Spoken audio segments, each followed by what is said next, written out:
So, if you've been in the news loop as of recent, you may have heard that the multiple century-old Basque Empire that once controlled 99% of the Earth's land has now been reduced to only the area to where the Basques are native to, the moon. The Basque language had kind of an opposite effect to English in the 20th to 21st century, as in English was seen as a prestigious and cool language that the cool kids spoke. However, Basque was seen as the language that the evil colonizer people spoke. This poses an interesting dilemma when it comes to the primary language for international communication. In the 20th to 21st century, people were fine with English being the main IAO, since it was seen as a prestige language, so understanding what the other person was saying and speaking a prestige language is like a win-win. This time, however, since the main language everyone ever knows is seen as, well, not good, there had to be a compromise made when it comes to the global IAO. Think of it as when you give medicine to a dog by wrapping it in some cheese. Here you're giving some person some Basque that they can understand wrapped in a superior language, usually the speaker's native language. Since entity is Polish and their native language is Polish, this video will be covering the Polish variation, which also goes by the name of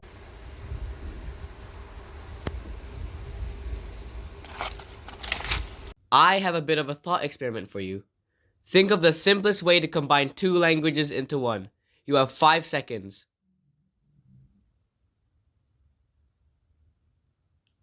Okay, time's up. If you said speaking the two languages at once, you are correct.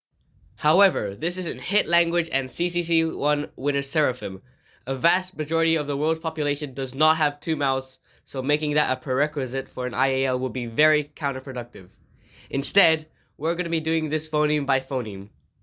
Step 1. Prepare your words. Before you can start combining these words, you gotta prepare. Since Basque is mostly CVC, you're gonna have to reduce all your native words to CVC. I did not miss the parentheses. We are in fact counting null as a phoneme, for reasons you'll see later on. You do this by only keeping the first and last consonant in every syllable. We shall use the example word of przynieść, which means to bring, which looks like this on the IPA. Now, even though null is a phoneme, we want to avoid it for reasons discussed later. So while you may think that the CVC reduction of this word may look like przynieść, in this case, you can do a special move where you metathesize the into the coda of the first syllable.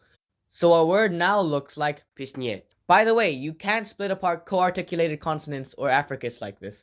Also, syllabic e, u, and u can be treated as y, and w. And also probably some other things I'm forgetting. Anyways, the other thing you need to do is make the syllable counts match. The Basque word for to bring is ekari, which is one more syllable than the Polish one. So the new word becomes ekar. You always truncate the longer word to match the smaller one rather than the other way around, because how would that even work? Step 2. The transformations. These are the main thing that this entire language revolves around. Since you can now line up every phoneme to every other phoneme, you can start combining them. There are 10 distinct ways to combine consonants, and 5 for vowels. Let's begin. Firstly, consonants. Let's assume that the consonant in Basque is n, and in your native language is f. If you write these onto a very simplified version of the IPA chart, 2 transformations become apparent. Just use those 2 extra boxes you have. This leads to our first 2 transformations being m and z. That's a sibilant fricative, you bloody quarter-wit. It's j. Next up, probably the most trivial ones, just straight up co-articulating them. Fna. You may notice that I said ones, not one. And that's because you can also co-articulate the ones we talked about like 10 seconds ago. So, you may be worried that some of these co-articulations may not be possible, but fret not. They're written in use slashes for a reason. These next 6 are all based around IPA diacritics. You may have found in your time looking at IPA charts that certain manners and places of articulation have a corresponding IPA diacritic. The ones that don't are just chosen arbitrarily. You can see all the diacritic correspondences right here on screen. So these 6 transformations are as follows. Native phoneme with Basque manner diacritic, native phoneme with Basque place diacritic, native phoneme with both Basque diacritics, Basque phoneme with native manner diacritic, Basque phoneme with native place diacritic, and finally, Basque phoneme with both native diacritics. So for our example phonemes, these would be in order. Nwa, nwa. So that's consonants. These are labeled CN, NC, CA, CAS, NMC, NPC, NBC, CMN, CPN, CBN. You could probably figure those out. I'm not sure. Okay, vowel time. These only have 5 transformations and they're way simpler. The simplest one, of course, finding the midpoint in vowel space. So for some example vowels, ah and o, you'd have the midpoint ah. If you're wondering if rounding matters here, no. The other 4 transformations are making diphthongs. You can, of course, have 2 diphthongs from these 2 vowels, a and o. The reason why a and o aren't allowed is because syllables have to strictly follow the sonority hierarchy for ease of pronunciation. And totally not because Entity thought they were physically impossible up until late August and the translation was already fully done by that point and they didn't feel like going back and redoing it all. It is for ease of pronunciation. But what about, let's say, E and U? For those guys, you can make 4 of them. You, we, you, we. These are labeled A, NCS, SCN, SNC, CNS. The one next to the S is syllabic. So that's how we have 10 consonant transformations and 5 vowel transformations. So simple. Step 3. When to use which. Now for the main course. When to use which transformation. Maybe unsurprisingly to some of you, these encode morphemes. Let's start with nouns. The first syllable onset indicates case. Since Basque is the ancestor of Proto-Indo-European, naturally all 8 Proto-Indo-European cases have been ported into here. There's also allative and wet. The first syllable vowel indicates number. You'll see a theme going forward being that A is used for the most distinct option from the rest. Here we have singular, plural, dual, collective, and icosatrial, which of course is used for 23 of a noun. The first syllable coda is for grammatical gender. Since we're in the woke future controlled by the woke gaze, these more so resemble pronouns because we're woke. Take that, Prince Eugene of Savoy. He lived in the 1700s. I'm pretty sure people were transphobic back then. The pronouns are he, him, he, they, she, her, she, they she, they, he, they, them, it, any, all, and other. I don't feel like reading out all of these other ones, so you can just pause and look for yourself. You got the social status hierarchy because Oeya won last year, so I'm copying them. I'm committing plagiarism because I'm evil. Yes, that is grammatical sexuality, and yes, for the definition for A, I did write prop and completely forget what it was supposed to mean. What are you gonna do about it? Anyways, as a wise man once said, if you think pronouns are confusing, wait till you find out about verbs. First syllable onset, tense. Yeah, we distinguish the past between before, during, and after the Basque Empire's reign. Remember that from the beginning of the video? Anyways, first vowel is for aspect. Pretty self-explanatory. Singular aspect is for actions that don't really have a duration in time, like for example, killing people or hitting people with rocks. Next up, mood. The first 4 are basically whether or not this benefits the world and whether or not this benefits the subject. Rest are self-explanatory. Second syllable onset is the subject and object person. Use CN when this system cannot be used to describe your predicament. Second vowel, difference of number between subject and object. You may wonder as to why we're putting in redundant information that is already specified by the noun declensions. Now, I'm not saying that those verb conjugations by difference are necessary. Plenty of languages work just fine without them. But which language do you think would be easier to hear them in a high-noise environment? Language isn't just about meaning. Some people think of any language, languages in general, as being basically less efficient versions of Ithquil. Anyway, where were we? Alright, verb. The second syllable coda is for... Actually, we're gonna have to explain some of the syntax first. The sentence structure usually isn't free, despite the heavy case marking. It's VSO, verb, subject, object. Now, if you only have one verb in a sentence, you use either CAS or NBC for this declension. CAS is for negating, NBC is for not negating.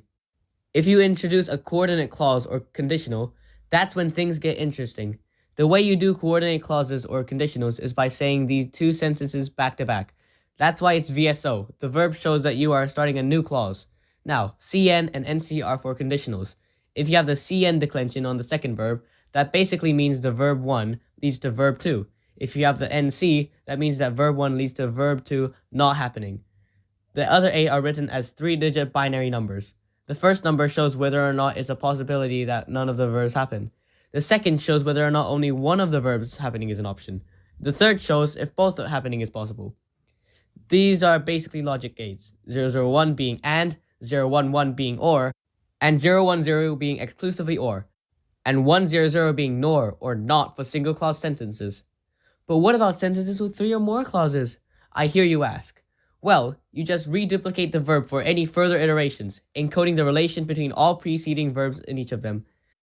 Hey, doesn't that mean you can't tell if a one-syllable verb is negated or not? And yes, but if there's anything Toki Pona had taught me, it's that context is king.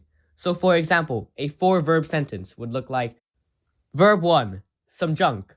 Verb 2 with the morpheme encoding the relation to verb 1, some junk. Verb 3 with the morpheme encoding the relation to verb 1. Verb 3 with the morpheme encoding the relation to verb 2. Some junk. Verb 4 with the morpheme encoding the relation to verb 1.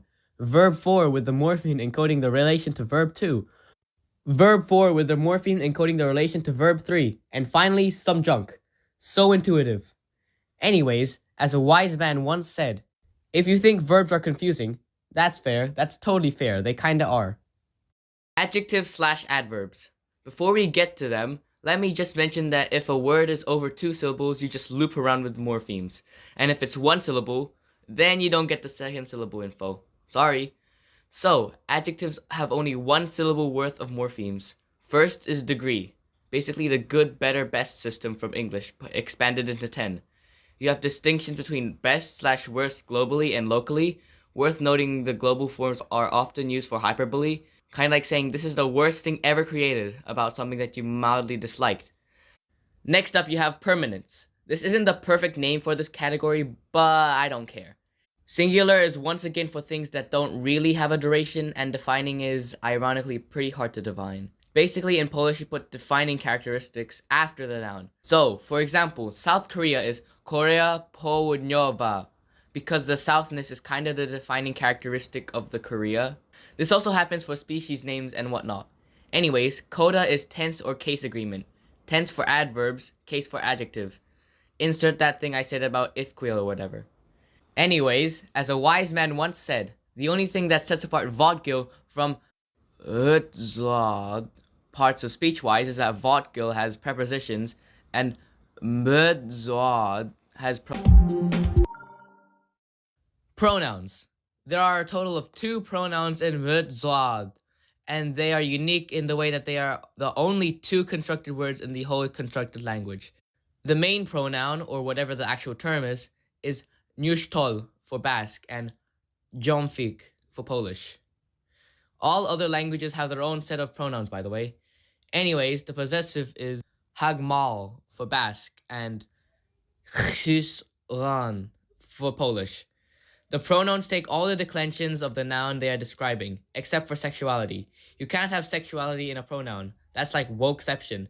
Instead, it is replaced with pronoun stuff, trademark. CBN, CMN, and CPN all belong to first, second, third pronoun respectively. Swap those C's and N's around and you get the reflexive forms. CA is a demonstrative and CAS is a question pronoun. Now, CN and NC are the normal and reflexive for the 2.5th person pronoun, trademark. Basically, imagine a room with 4 people in it. Let's call them Alice, Bob, Cytoplasm, and Derek. Everyone but Derek is participating in the conversation because Derek is Cytoplasm's dad, who was pretty mean to him as a kid, so we hate him. Let's say that Alice says to Bob, "Hey Bob, I was wondering if you know why Derek named Cytoplasm that." In this sentence, Bob would get marked with a second person pronoun. I would be and is marked with the first person pronoun. Derek would be marked with a third person pronoun, and Cytoplasm would be marked with a 2.5th person pronoun, due to Cytoplasm being part of the conversation and Derek not being part of the conversation, due to Derek being a bitch. Anyways, as a wise non-binary individual once said,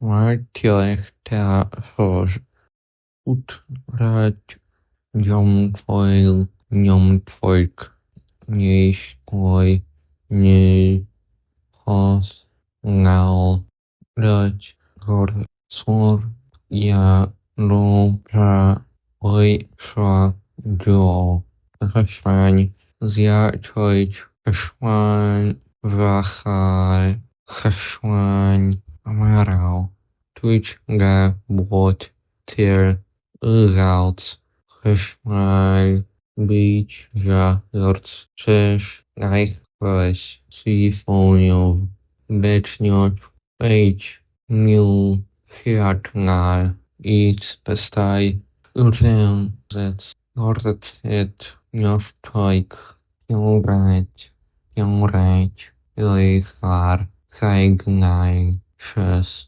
Eliad, Rounds, Erat, Testamen, Njachrai, Ma, Nwe, Lingwet, Tes, Bisdorch, Source, Pregnai, soy oil, schmutz.